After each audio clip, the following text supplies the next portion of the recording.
Hello there fellow humans, today I'm going to review the STRV K because it is available as a 11-year reward for the Blitz birthday event.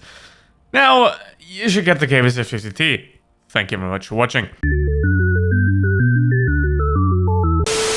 Now, if you happen to care about the STRV K, which is pretty difficult to do right now because it's in a very tough spot. The T95V6 got buffed quite a lot, quite a while ago, and it is in a very strong spot. Now, obviously, the Chieftain has been sent to Hesh Hell, where it doesn't really have good AP penetration, so it kind of makes the whole Hesh setup pointless, because if you have a good Hesh gun, you actually want good standard penetration that you can, like, pen anything, which is not the case for the Chieftain, so that's gone to hell. The Concept 1B makes the T185 question existence, which in turn makes the Type 71 question its own existence, which used to be a really good tank, but now is as much fun as working at a Russian airbase. Can the STRV K actually match or even surpass any of the other contenders right here? Well, it can in DPM by 11. Penetration is better by 5mm, but if you look at numbers like this, those tiny differences, they don't actually matter. However, 50 difference in alpha damage compared to the T95V6 or the Chieftain or the T125 is quite significant into the weapon handling, and it's pretty much average between all the vehicles here. I mean, nobody can really tell the difference between the 1.77 and 1.99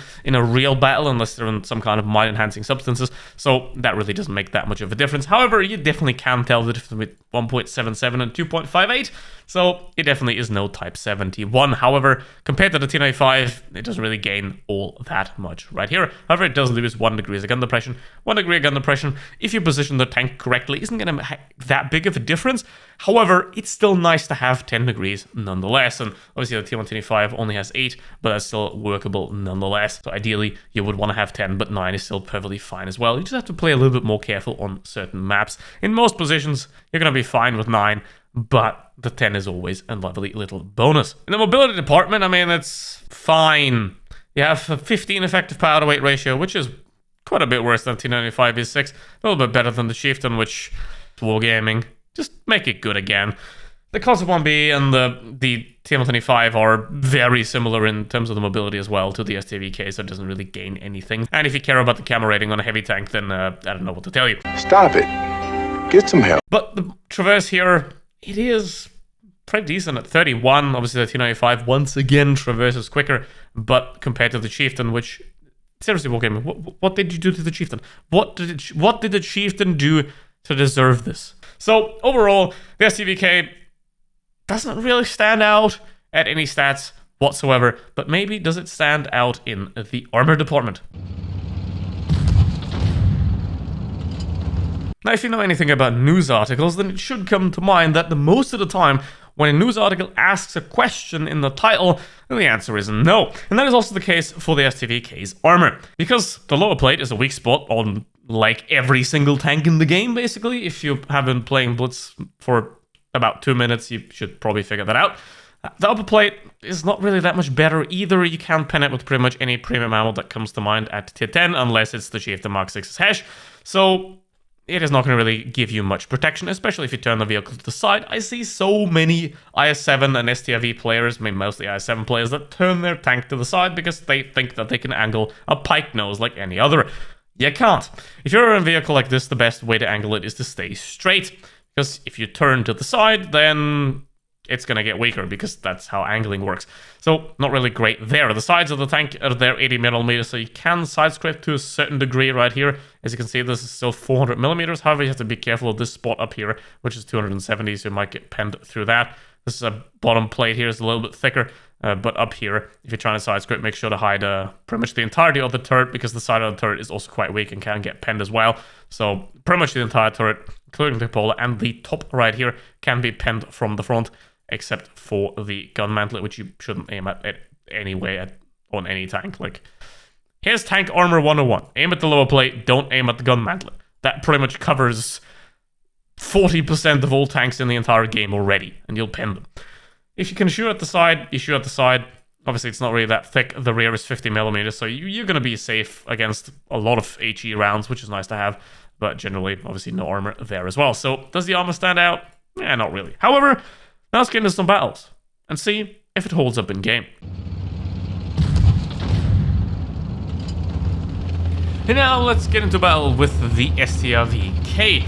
Now, during this battle, you'll see me go AFK for a little bit here and there. That's because I was eating strawberries during this match, and given that seemingly these days the majority of Blitz players touch themselves while playing the game, otherwise you couldn't explain their poor performance, I think that's fine. Strawberries are nice, get yourself some. So what I'm doing here is I'm going to get myself some BZ68, because I'm going to try to take some space all the time. All the time you have to take the space, remember that. If you have space to take on a map, take that space. Don't rush into 5 enemies at the same time, that would be a very terrible idea.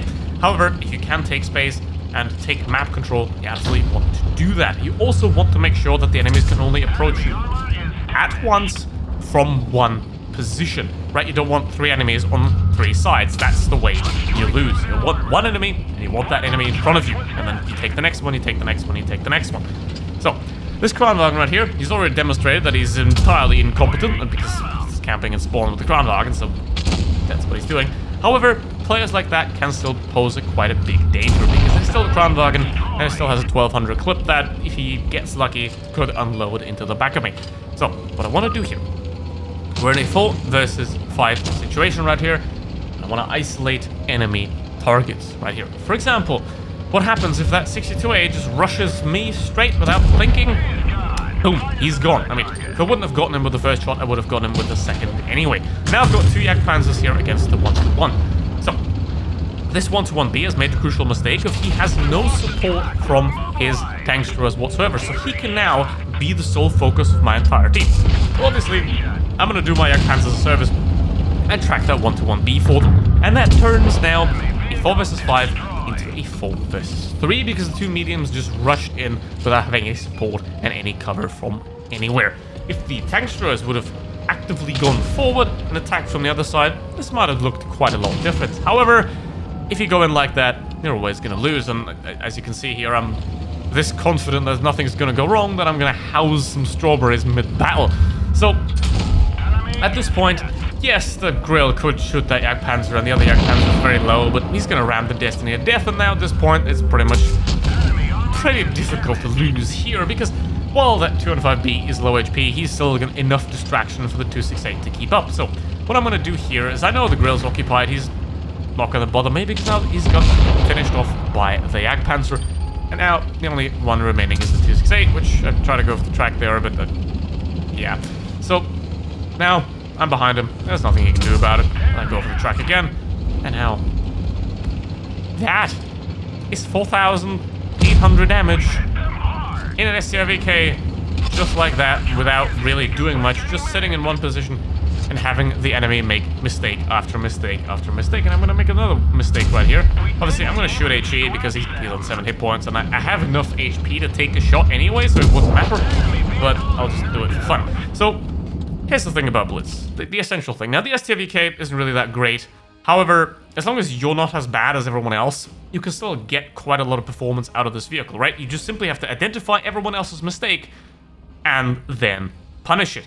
Now, my mistake, unfortunately, was playing more battles in that vehicle, because once I ran out of strawberries, I also ran out of useful teammates, so I played 5 battles. This was the least terrible one of them, apart from the first one, so I'm gonna show you this one. Is it just me, or do I feel like Blitz was really popular in like 2021, 2022, and since then it obviously has been going downhill, but the people that stayed are a lot worse at the game than the people that were there previously. At least that's my experience. Maybe I've just gone more careless and more aware of what's happening, but I don't know. Put it down in the comments. What do you think?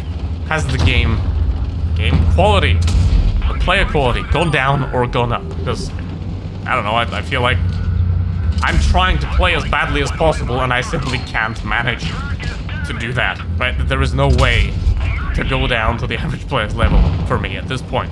I'm lost. So, what do we want to do here? Again, the enemies are pushing the city, so we're going to counter push on this side right here. Letting the T100LT and the A50M get away would be absolutely fatal. Obviously, the 183 decided to jump in front of 4 enemies, and the obvious result came out of it. That is not what you want to do, right? In a situation like this, you never want the entire enemy team pushing you head on. You always want to play around them, you want to play off them, and ideally, the best enemy is the enemy that's exposed to you and the enemy that's not looking at you. However, it's a little bit tricky with the STRV K because it has 6.5 second reload and only 350 alpha damage, so you basically have to fire twice every time a E100 or an E3 fires once. So it can be pretty tricky to get a lot of damage out of this vehicle. And then as you can see, it's 2 minutes and we're 3. So, yeah, it's not very good. And now the T22 goes down as well, and it is down to 2, and I'm the only one that still has any sort of hit points. That's another very important tip. If you see your team falling apart, then stop losing hit points, stop using hit points, preserve them for the end, because then at the end of the battle you can get a lot of extra damage. Now I'm 2,700 damage out here. Watch me get another 1,000 just by existing. Obviously I got very lucky here with the concept, but look at that. At the end of the battle I got a lot of extra damage simply by having those hit points in reserve and continuing to exist. But generally, the STRV K, nah. The Concept 1B or the T95V6 would be my recommendation. And if you have the choice between the KPZ-50T and the STRV K, obviously choose the KPZ-50T.